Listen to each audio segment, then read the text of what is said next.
Capítulo 4. La carta de su madre le había trastornado, pero Raskolnikov no había vacilado un instante, ni siquiera durante la lectura, sobre el punto principal. Acerca de esta cuestión, ya había tomado una decisión irrevocable: ese matrimonio no se llevará a cabo mientras yo viva. Al diablo ese señor Lujine. La cosa no puede estar más clara, pensaba, sonriendo con aire triunfal y malicioso, como si estuviese seguro de su éxito. No, mamá, no, Dunia, no conseguiréis engañarme. Y todavía se disculpan de haber decidido la cosa por su propia cuenta y sin pedirme consejo. Claro que no me lo han pedido. Creen que es demasiado tarde para romper el compromiso. Ya veremos si se puede romper o no. Buen pretexto alegan.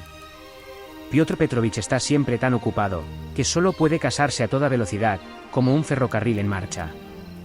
No, Dunetechka, lo veo todo claro, sé muy bien qué cosas son esas que me tienes que decir, y también lo que pensabas aquella noche en que ibas y venías por la habitación, y lo que confiaste, arrodillada ante la imagen que siempre ha estado en el dormitorio de mamá, la de la Virgen de Kazán. La subida del Gólgota es dura, muy dura. Decís que el asunto está definitivamente concertado. Tú, Avdotia Romanovna, has decidido casarte con un hombre de negocios. Un hombre práctico que posee cierto capital, que ha amasado ya cierta fortuna. Esto suena mejor e impone más respeto. Trabaja en 2 departamentos del Estado y comparte las ideas de las nuevas generaciones, como dice mamá, y, según Dunetechka, parece un hombre bueno. Este parece que es lo mejor. Dunetechka se casa impulsada por esta simple apariencia. Magnífico, verdaderamente magnífico. Me gustaría saber por qué me habla mamá de las nuevas generaciones. Lo habrá hecho sencillamente para caracterizar al personaje o con la segunda intención de que me sea simpático él, señor Lujine. Las muy astutas. Otra cosa que me gustaría aclarar es hasta qué punto han sido francas una con otra aquel día decisivo, aquella noche y después de aquella noche. Hablarían claramente o comprenderían las dos, sin necesidad de decírselo, que tanto una como otra tenían una sola idea, un solo sentimiento y que las palabras eran inútiles. Me inclino por esta última hipótesis, es la que la carta deja entrever. A mamá le pareció un poco seco, y la pobre mujer, en su ingenuidad, se apresuró a decírselo a Dunia. Y Dunia, naturalmente, se enfadó y respondió con cierta brusquedad. Es lógico. ¿Cómo no perder la calma ante estas ingenuidades cuando la cosa está perfectamente clara y ya no es posible retroceder? Y porque me dirá, quiere a Dunia, Rodia, porque ella te quiere a ti más que a su propia vida. ¿No será que la tortura secretamente el remordimiento por haber sacrificado su hija a su hijo? Tú eres toda nuestra vida, toda nuestra esperanza para el porvenir. Oh mamá. Su irritación crecía por momentos. Si se hubiera encontrado en aquel instante con el señor Lujine, estaba seguro de que lo habría matado. Cierto, prosiguió, cazando al vuelo los pensamientos que cruzaban su imaginación, cierto que para conocer a un hombre es preciso observarlo largo tiempo y de cerca. Pero el carácter del señor Lujine es fácil de descifrar. Lo que más me ha gustado es el calificativo de hombre de negocios y eso de que parece bueno. Vaya si lo es. Encargarse de los gastos de transporte del equipaje, incluso el gran baúl. ¡Qué generosidad! Y ellas, la prometida y la madre, se ponen de acuerdo con un mujik para trasladarse a la estación en una carreta cubierta. También yo he viajado así. Esto no tiene importancia. Total, de la casa a la estación solo hay 90 verstas. Después se instalarán alegremente en un vagón de tercera para recorrer 1 millar de verstas. Esto me parece muy natural, porque cada cual procede de acuerdo con los medios de que dispone. Pero usted, señor Lujine, ¿qué piensa de todo esto? Ella es su prometida, ¿no? Sin embargo, ¿no se ha enterado usted de que la madre ha pedido un préstamo con la garantía de su pensión para atender a los gastos del viaje? Sin duda, usted ha considerado el asunto como un simple convenio comercial establecido a medias con otra persona y en el que, por lo tanto, cada socio debe aportar la parte que le corresponde. Ya lo dice el proverbio, el pan y la sal, por partes iguales, los beneficios, cada uno los suyos. Pero usted solo ha pensado en barrer hacia adentro, los billetes son bastante más caros que el transporte del equipaje, y es muy posible que usted no tenga que pagar nada por enviarlo. ¿Es que no ven ellas estas cosas o es que no quieren ver nada? Y dicen que están contentas. Cuando pienso que esto no es sino la flor del árbol y que el fruto ha de madurar todavía. Porque lo peor de todo no es la cicatería, la avaricia que demuestra la conducta de ese hombre, sino el carácter general del asunto. Su proceder da una idea de lo que será el marido, una idea clara. Como si mamá tuviera el dinero para arrojarlo por la ventana. ¿Con qué llegará a Petersburgo? Con 3 rublos, o 2 pequeños billetes, como los que mencionaba el otro día la vieja usurera. ¿Cómo cree que podrá vivir en Petersburgo? Pues es el caso que ha visto ya, por ciertos indicios, que le será imposible estar en casa de Dunia, ni siquiera los primeros días después de la boda. Ese hombre encantador habrá dejado escapar alguna palabrita que debe de haber abierto los ojos a mamá, a pesar de que ella se niegue a reconocerlo con todas sus fuerzas. Ella misma ha dicho que no quiere vivir con ellos. Pero, ¿con qué cuenta? ¿Pretende acaso mantenerse con los 120 rublos de la pensión, de los que hay que deducir el préstamo de Atanasio Ivanovich? En nuestra pequeña ciudad desgasta la poca vista que le queda tejiendo prendas de lana y bordando puños, pero yo sé que esto no añade más de 20 rublos al año a los 120 de la pensión, lo sé positivamente. Por lo tanto, y a pesar de todo, ellas fundan sus esperanzas en los sentimientos generosos del señor Lujine.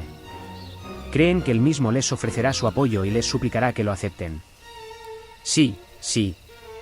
Esto es muy propio de 2 almas románticas y hermosas. Os presentan hasta el último momento un hombre con plumas de pavor real y no quieren ver más que el bien, nunca el mal, aunque esas plumas no sean sino el reverso de la medalla. No quieren llamar a las cosas por su nombre por adelantado, la sola idea de hacerlo les resulta insoportable. Rechazan la verdad con todas sus fuerzas hasta el momento en que el hombre por ellas idealizado les da un puñetazo en la cara. Me gustaría saber si el señor Lujine está condecorado. Estoy seguro de que posee la cruz de Santa Ana y se adorna con ella en los banquetes ofrecidos por los hombres de empresa y los grandes comerciantes. También la lucirá en la boda, no me cabe duda. En fin, que se vaya al diablo. Esto tiene un pas en mamá, que es así, pero en Dunia es inexplicable. Te conozco bien, mi querida Dunetechka. Tenías casi 20 años cuando te vi por última vez, y sé perfectamente cómo es tu carácter. Mamá dice en su carta que Dunetechka posee tal entereza, que es capaz de soportarlo todo. Esto ya lo sabía yo, hace 2 años y medio que sé que Dunetechka es capaz de soportarlo todo. El hecho de que haya podido soportar al señor Svidrigailov y todas las complicaciones que este hombre le ha ocasionado demuestra que, en efecto, es una mujer de gran entereza. Y ahora se imagina, lo mismo que mamá, que podrá soportar igualmente a ese señor Lujine que sustenta la teoría de la superioridad de las esposas, tomadas en la miseria y para las que el marido aparece como un bienhechor, cosa que expone. Es un detalle que no hay que olvidar, en su primera entrevista. Admitamos que las palabras se le han escapado, a pesar de ser un hombre razonable, seguramente no se le escaparon, ni mucho menos, aunque él lo dejara entrever así en las explicaciones que se apresuró a dar. Pero, ¿qué se propone Dunia? Se ha dado cuenta de cómo es este hombre y sabe que habrá de compartir su vida con él, si se casa. Sin embargo, es una mujer que viviría de pan duro y agua, antes que vender su alma y su libertad moral. No las sacrificaría a las comodidades, no las cambiaría por todo el oro del mundo, y mucho menos, naturalmente, por el señor Lujine. No, la Dunia que yo conozco es distinta a la de la carta, y estoy seguro de que no ha cambiado. En verdad, su vida era dura en casa de Svidrigailov. No es nada grato pasar la existencia entera sirviendo de institutriz por 200 rublos al año, pero estoy convencido de que mi hermana preferiría trabajar con los negros de un hacendado o con los sirvientes letones de un alemán del Báltico, que envilecerse y perder la dignidad encadenando su vida por cuestiones de interés con un hombre al que no quiere y con el que no tiene nada en común. Aunque el señor Lujine estuviera hecho de oro puro y brillantes, Dunia no se vendría a ser su concubina legítima. ¿Por qué, pues, lo ha aceptado?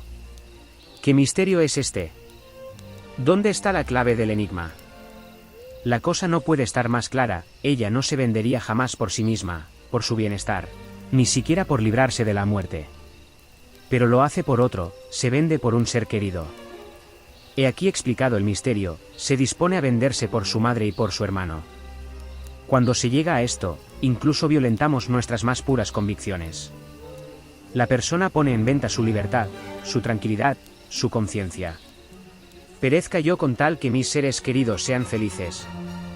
Es más, Nos elaboramos una casuística sutil y pronto nos convencemos a nosotros mismos de que nuestra conducta es inmejorable, de que era necesaria, de que la excelencia del fin justifica nuestro proceder. Así somos. La cosa está clara como la luz. Es evidente que en este caso solo se trata de Rodion Romanovich Raskolnikov, él ocupa el primer plano.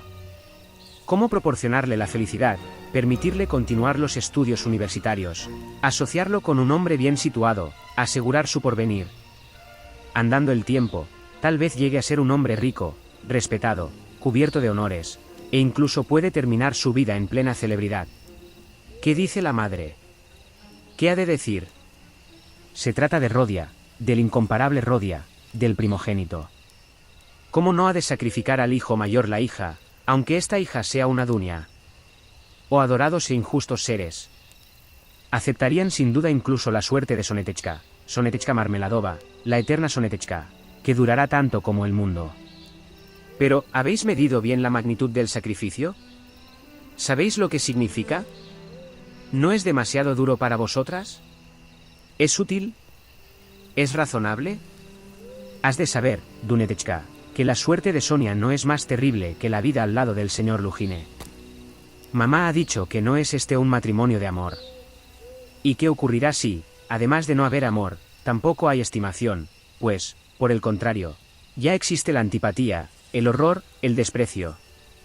¿Qué me dices a esto? Habrá que conservar la limpieza. Sí, eso es. ¿Comprendéis lo que esta limpieza significa?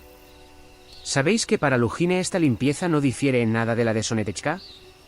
E incluso es peor, pues, bien mirado, en tu caso, Dunetechka, hay cierta esperanza de comodidades, de cosas superfluas, cierta compensación, en fin, mientras que en el caso de Sonetechka se trata simplemente de no morirse de hambre. Esta limpieza cuesta cara, Dunetechka, muy cara. ¿Y qué sucederá si el sacrificio es superior a tus fuerzas, si te arrepientes de lo que has hecho? Entonces todo serán lágrimas derramadas en secreto, maldiciones y una amargura infinita, porque, en fin de cuentas, tú no eres una Marfa Petrovna. ¿Y qué será de mamá entonces? Ten presente que ya se siente inquieta y atormentada. ¿Qué será cuando vea las cosas con toda claridad? ¿Y yo? ¿Qué será de mí? Porque, en realidad, no habéis pensado en mí. ¿Por qué? Yo no quiero vuestro sacrificio, Dunetechka, no lo quiero, mamá. Esta boda no se llevará a cabo mientras yo viva. No, no lo consentiré. De pronto volvió a la realidad y se detuvo. Dices que la boda no se celebrará, pero ¿qué harás para impedirla? ¿Y con qué derecho te opondrás? Tú les dedicarás toda tu vida, todo tu porvenir, pero cuando hayas terminado los estudios y estés situado. Ya sabemos lo que eso significa, no son más que castillos en el aire. Ahora, inmediatamente, ¿qué harás? Pues es ahora cuando has de hacer algo, ¿no comprendes? ¿Y qué es lo que haces? Las arruinas, pues si te han podido mandar dinero ha sido porque una ha pedido un préstamo sobre su pensión y la otra un anticipo en sus honorarios. ¿Cómo las librarás de los Atanasio Ivanovich y de los Svidrigailov, tú, futuro millonario de imaginación, seos de fantasía que te arrogas el derecho de disponer de su destino? En 10 años, tu madre habrá tenido tiempo para perder la vista haciendo labores y llorando, y la salud a fuerza de privaciones. ¿Y qué me dices de tu hermana? Vamos, trata de imaginarte lo que será tu hermana dentro de 10 años o en el transcurso de estos 10 años. ¿Has comprendido? Se torturaba haciéndose estas preguntas y, al mismo tiempo, experimentaba una especie de placer.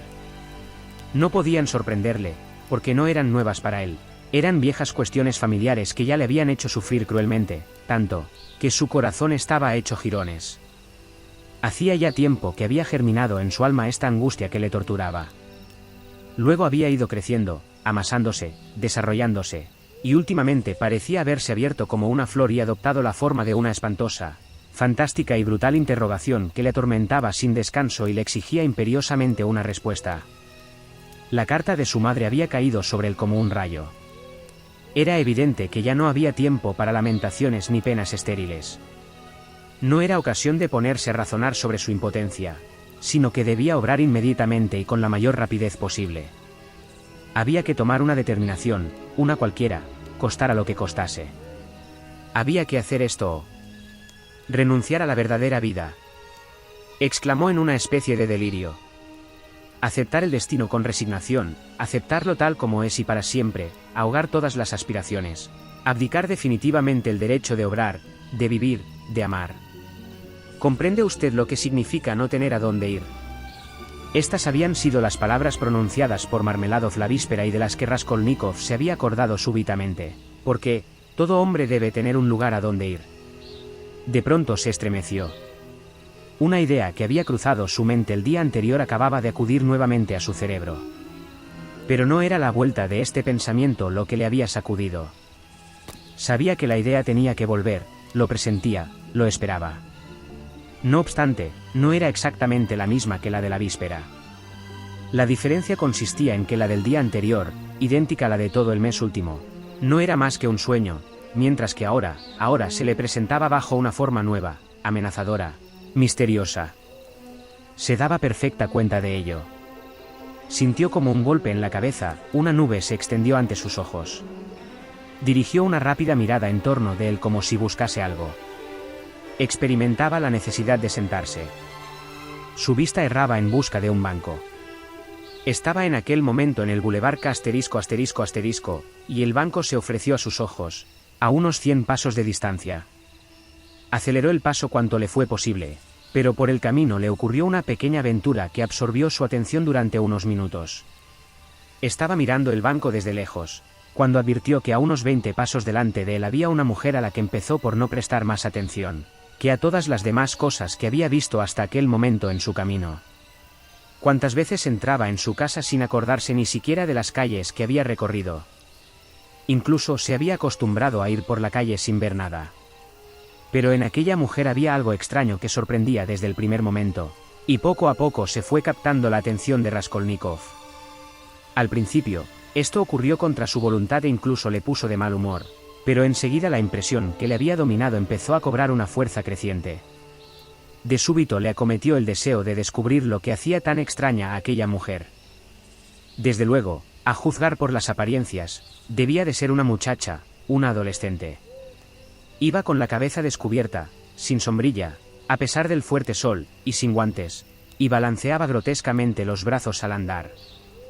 Llevaba un ligero vestido de seda, mal ajustado al cuerpo, abrochado a medias y con un desgarrón en lo alto de la falda, en el talle. Un jirón de tela ondulaba a su espalda. Llevaba sobre los hombros una pañoleta y avanzaba con paso inseguro y vacilante. Este encuentro acabó por despertar enteramente la atención de Raskolnikov. Alcanzó a la muchacha cuando llegaron al banco, donde ella, más que sentarse, se dejó caer y, echando la cabeza hacia atrás, cerró los ojos como si estuviera rendida de fatiga. Al observarla de cerca, advirtió que su estado obedecía a un exceso de alcohol. Esto era tan extraño, que Raskolnikov se preguntó en el primer momento si no se habría equivocado. Estaba viendo una carita casi infantil, de unos 16 años, tal vez 15, una carita orlada de cabellos rubios, bonita, pero algo hinchada y congestionada.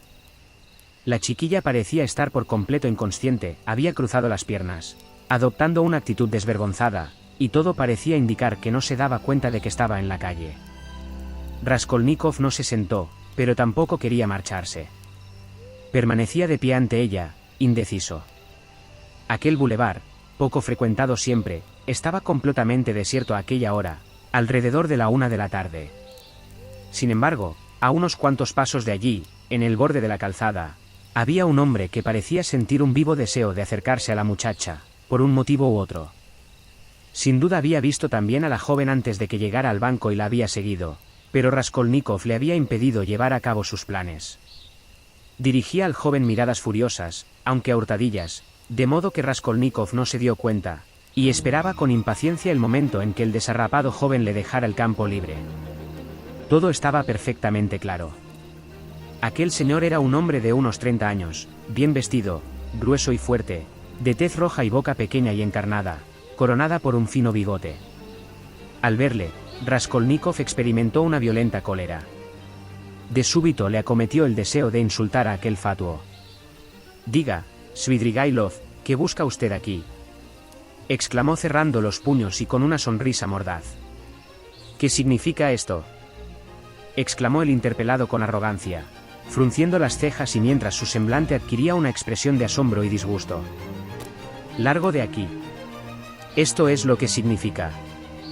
¿Cómo te atreves, miserable? Levantó su fusta. Raskolnikov se arrojó sobre él con los puños cerrados, sin pensar en que su adversario podía deshacerse sin dificultad de dos hombres como él. Pero en este momento alguien le sujetó fuertemente por la espalda. Un agente de policía se interpuso entre los dos rivales. Calma, señores.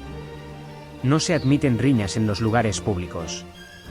Y preguntó a Raskolnikov, al reparar en su destrozado traje. ¿Qué le ocurre a usted? ¿Cómo se llama? Raskolnikov lo examinó atentamente. El policía tenía una noble cara de soldado y lucía mostachos y grandes patillas. Su mirada parecía llena de inteligencia. Precisamente es usted el hombre que necesito, gritó el joven cogiéndole del brazo. Soy Raskolnikov, antiguo estudiante. Digo que lo necesito por usted, añadió dirigiéndose al otro.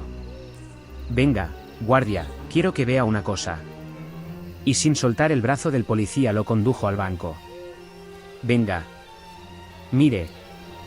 Está completamente embriagada. Hace un momento se paseaba por el bulevar. Sabe Dios lo que será, pero desde luego, no tiene aspecto de mujer alegre profesional. Yo creo que la han hecho beber y se han aprovechado de su embriaguez para abusar de ella. ¿Comprende usted? Después la han dejado libre en este estado. Observe que sus ropas están desgarradas y mal puestas. No se ha vestido ella misma, sino que la han vestido. Esto es obra de unas manos inexpertas, de unas manos de hombre, se ve claramente. Y ahora mire para ese lado. Ese señor con el que he estado a punto de llegar a las manos hace un momento es un desconocido para mí, es la primera vez que le veo.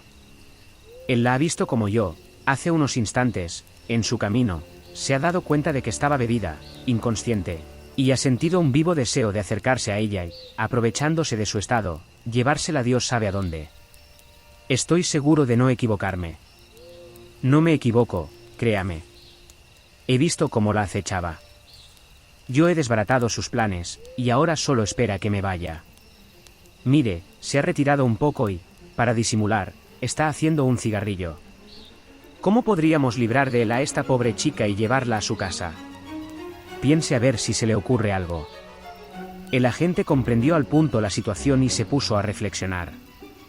Los propósitos del grueso caballero saltaban a la vista, pero había que conocer los de la muchacha. El agente se inclinó sobre ella para examinar su rostro desde más cerca y experimentó una sincera compasión.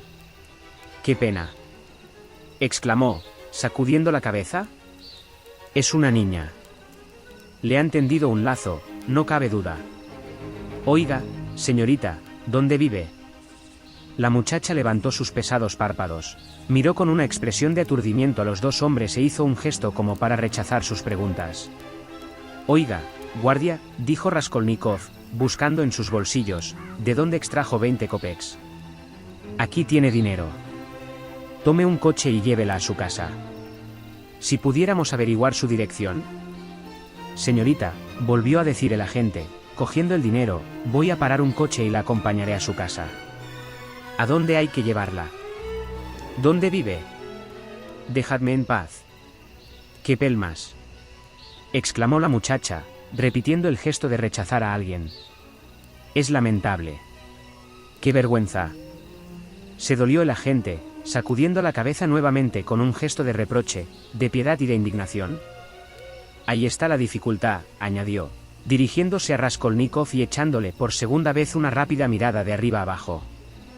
Sin duda le extrañaba que aquel joven andrajoso diera dinero. ¿La ha encontrado usted lejos de aquí?, le preguntó.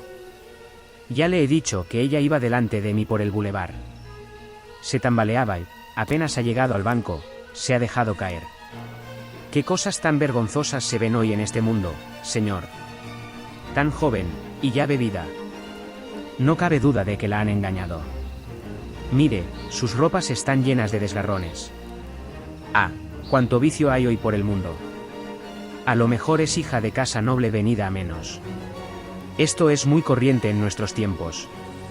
Parece una muchacha de buena familia. De nuevo se inclinó sobre ella. Tal vez él mismo era padre de jóvenes bien educadas que habrían podido pasar por señoritas de buena familia y finos modales. Lo más importante, exclamó Raskolnikov, agitado, lo más importante es no permitir que caiga en manos de ese malvado. La ultrajaría por segunda vez, sus pretensiones son claras como el agua. Mírelo. El muy granuja no se va. Hablaba en voz alta y señalaba al desconocido con el dedo. Este lo oyó y pareció que iba a dejarse llevar de la cólera, pero se contuvo y se limitó a dirigirle una mirada desdeñosa. Luego se alejó lentamente una docena de pasos y se detuvo de nuevo. No permitir que caiga en sus manos, repitió el agente, pensativo. Desde luego, eso se podría conseguir. Pero tenemos que averiguar su dirección. De lo contrario.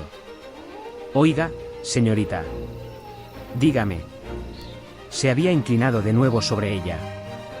De súbito, la muchacha abrió los ojos por completo, miró a los dos hombres atentamente, como si la luz se hiciera repentinamente en su cerebro.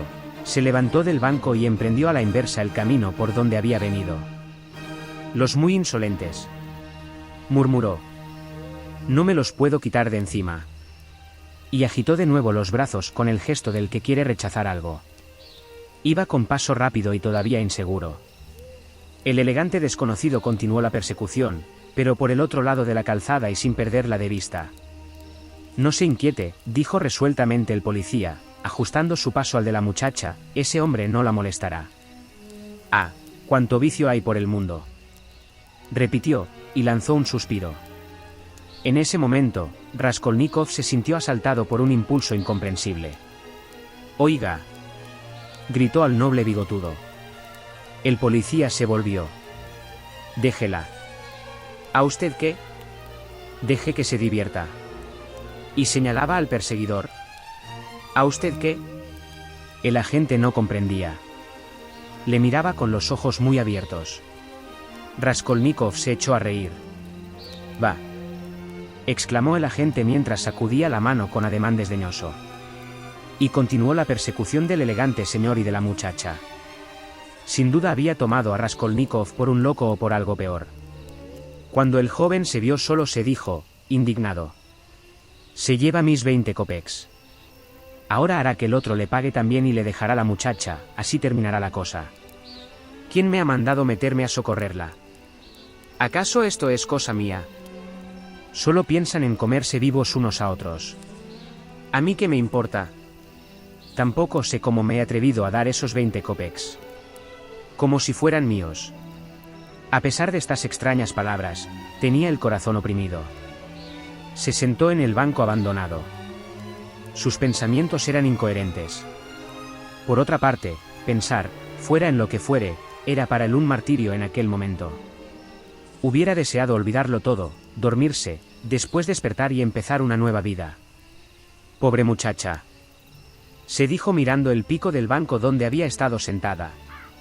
Cuando vuelva en sí, llorará y su madre se enterará de todo. Primero, su madre le pegará, después la azotará cruelmente, como a un ser vil, y acto seguido, a lo mejor, la echará a la calle. Aunque no la eche, una Daría Frantzevna cualquiera acabará por olfatear la presa, y ya tenemos a la pobre muchacha rodando de un lado a otro. Después el hospital, así ocurre siempre a las que tienen madres honestas y se ven obligadas a hacer las cosas discretamente, y después, otra vez al hospital. 2 o 3 años de esta vida, y ya es un ser acabado, sí, a los 18 o 19 años, ya es una mujer agotada. ¿Cuántas he visto así? ¿Cuántas han llegado a eso? Sí, todas empiezan como esta. Pero ¿qué me importa a mí? Un tanto por ciento al año a de terminar así y desaparecer. Dios sabe dónde, en el infierno, sin duda, para garantizar la tranquilidad de los demás. Un tanto por ciento. Qué expresiones tan finas, tan tranquilizadoras, tan técnicas, emplea la gente. Un tanto por ciento, no hay, pues, razón, para inquietarse. Si se dijera de otro modo, la cosa cambiaría, la preocupación sería mayor. ¿Y si Dunetechka se viera englobada en este tanto por ciento, si no el año que corre, el que viene? Pero, a todo esto, ¿a dónde voy? Pensó de súbito. Qué raro. Yo he salido de casa para ir a alguna parte, apenas he terminado de leer, he salido para... Ahora me acuerdo, iba a Vasilievsky Ostrov, a casa de Rasumikine. Pero, ¿para qué? ¿A santo de que se me ha ocurrido ir a ver a Rasumikine? ¡Qué cosa tan extraordinaria! Ni él mismo comprendía sus actos. Rasumikine era uno de sus antiguos compañeros de universidad. Hay que advertir que Raskolnikov, cuando estudiaba, vivía aparte de los demás alumnos, aislado, sin ir a casa de ninguno de ellos ni admitir sus visitas. Sus compañeros le habían vuelto pronto la espalda. No tomaba parte en las reuniones, en las polémicas ni en las diversiones de sus condiscípulos. Estudiaba con un ahínco, con un ardor que le había traído la admiración de todos, pero ninguno le tenía afecto. Era pobre en extremo, orgulloso, altivo, y vivía encerrado en sí mismo como si guardara un secreto. Algunos de sus compañeros juzgaban que los consideraba como niños a los que superaba en cultura y conocimientos, y cuyas ideas e intereses eran muy inferiores a los suyos. Sin embargo, había hecho amistad con Rasumikine. Por lo menos, se mostraba con el más comunicativo, más franco que con los demás. Y es que era imposible comportarse con Rasumikine de otro modo. Era un muchacho alegre, expansivo y de una bondad que rayaba en el candor. Pero este candor no excluía los sentimientos profundos ni la perfecta dignidad. Sus amigos lo sabían, y por eso lo estimaban todos. Estaba muy lejos de ser torpe, aunque a veces se mostraba demasiado ingenuo. Tenía una cara expresiva, era alto y delgado, de cabello negro, e iba siempre mal afeitado. Hacía sus calaveradas cuando se presentaba la ocasión, y se le tenía por un Hércules. Una noche que recorría las calles en compañía de sus camaradas había derribado de un solo puñetazo a un gendarme, que medía como mínimo 1,90 de estatura. Del mismo modo que podía beber sin tasa, era capaz de observar la sobriedad más estricta.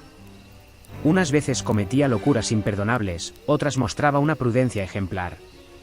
Rasumikine tenía otra característica notable: ninguna contrariedad le turbaba, ningún revés le abatía.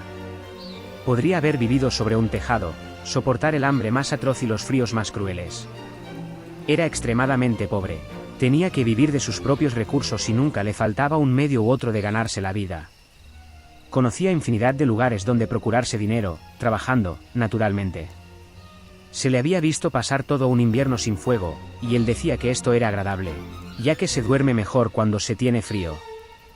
Había tenido también que dejar la universidad por falta de recursos, pero confiaba en poder reanudar sus estudios muy pronto, y procuraba por todos los medios mejorar su situación pecuniaria. Hacía 4 meses que Raskolnikov no había ido a casa de Rasumikine. Y Rasumikine ni siquiera conocía la dirección de su amigo. Un día, hacía unos 2 meses, se habían encontrado en la calle, pero Raskolnikov se había desviado e incluso había pasado a la otra acera. Rasumikine, aunque había reconocido perfectamente a su amigo, había fingido no verle, a fin de no avergonzarle.